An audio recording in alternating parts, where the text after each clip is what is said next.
So Tina, I'm definitely one of those people that thinks the windshield's this big, front windshield's this big for a reason, and the rearview mirror's this small for a reason.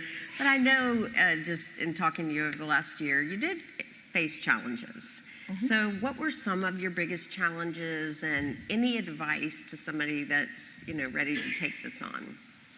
I think one of our biggest challenges was that when we had a delegated vendor, we had that delegated vendor for over 20 years.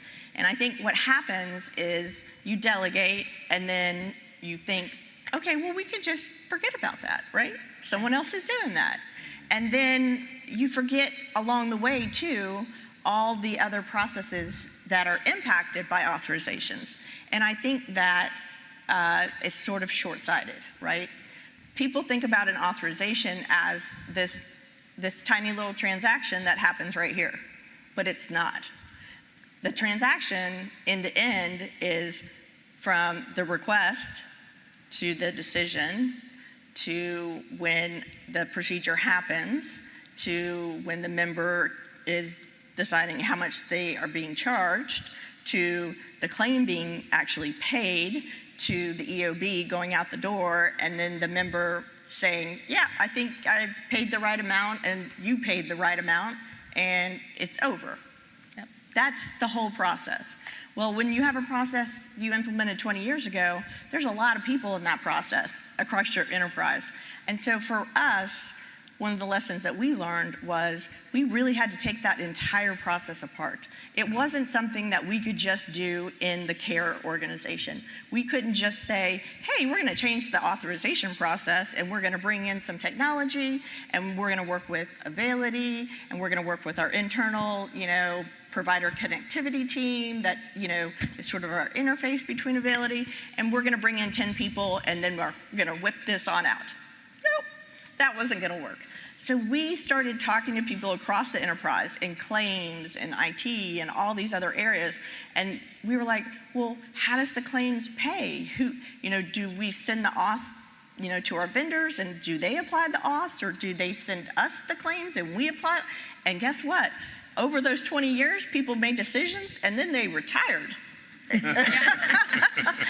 How dare they? And good for them, but we didn't. And so nobody had the answers to some of these questions. Like, well, and by the way, we sell a whole lot of different products.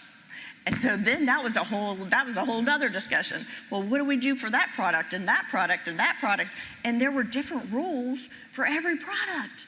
And so then we were like, oh my God, why did we even start this? And so we learned a lot along the way. But I would suggest that when you do begin, that you really do need to tear it all down. Mm-hmm. And you need to look at it end to end. And it's not just the provider submission and then the decision back to the provider. It really does need to be the whole thing, because at the end of the day, if a provider gets an authorization and you can't apply that authorization to a claim and pay the claim correctly, it doesn't matter, because yeah, you did something great in the beginning, but you broke it in the end, and the member's still mad, and they don't like you, and they don't like you, and you're wrong, and they're mad, and they're back on social media. So, yeah. So that the thing that you escaped the first time is back again. And so I think that for us, that was something that we figured out, and we did, and it was a lot of work. We're talking about, we'd have requirement sessions with 60, 70 people in it. Mm-hmm. But I would encourage people to look at it across your enterprise.